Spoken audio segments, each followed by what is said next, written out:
Salam əməkçilərim, davam edirik.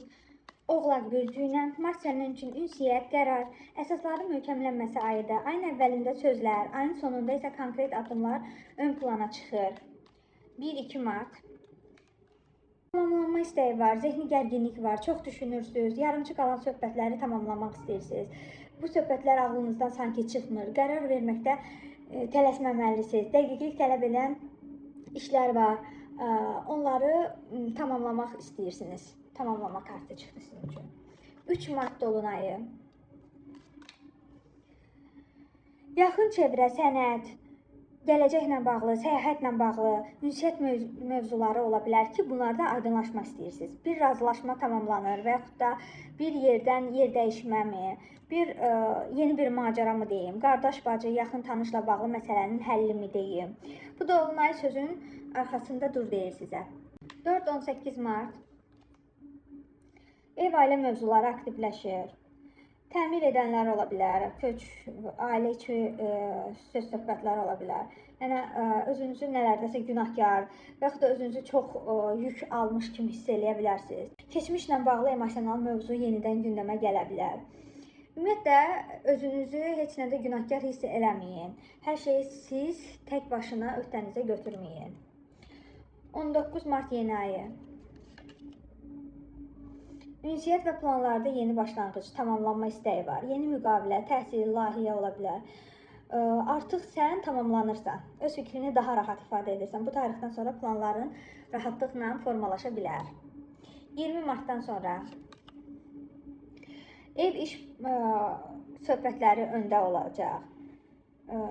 Daxili rahatlıq lazımdır, yalandan, ikiyüzlü insanlardan uzaq olmaq istəyirsiniz, sakitlik istəyirsiniz, güvən arayışındasınız. Saxta olan münasibətlərdən qaçırsınız. Yəni, tək qalmaq istəyi kimi bir şeydir. Sevgi.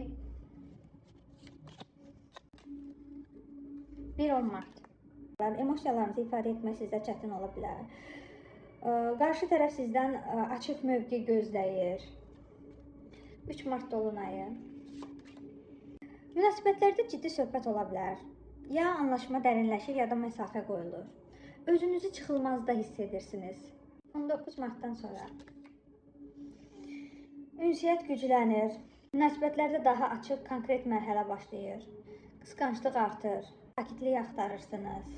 Sizi qısqandıracaq, sizi qıcıqlandıracaq heç nəyi həyatınızda istəmirsiniz. Pul. 1-9 mart. Çətin bir durum bitir. Günlük xərclər ola bilsin ki, artır. Büdcəyə diqqətlə idarə etməlisiniz. 1-9 mart arasında. Büdcəni diqqətlə idarə etsəniz, çətin bir dövrü başa vura biləcəksiniz rahatlıqla. 10-18 mart.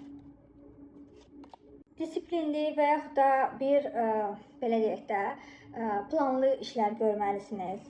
Çünki evlə, ailə ilə bağlı xərclər artır və paralel olaraq siz kimlərdənsə maddi dəstək də istəyə bilərsiniz. 22-30 mart.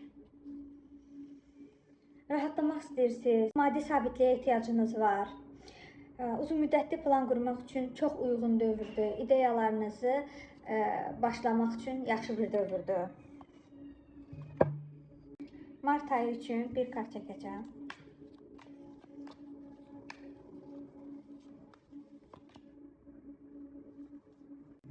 Dəyənək çıxdı. Çox səbirlisiniz. Səbir və plan sizi zirvəyə aparacaq. Bu ay verdiyin qərarlar gələcək aylarda təməlini qoyur. Yəni, bu ay sizin üçün qərarlar ayıdır. O qədər mənim əzizlərim. Əgər video sizə toxunduysa, bəyənməyi və paylaşmağı unutmayın.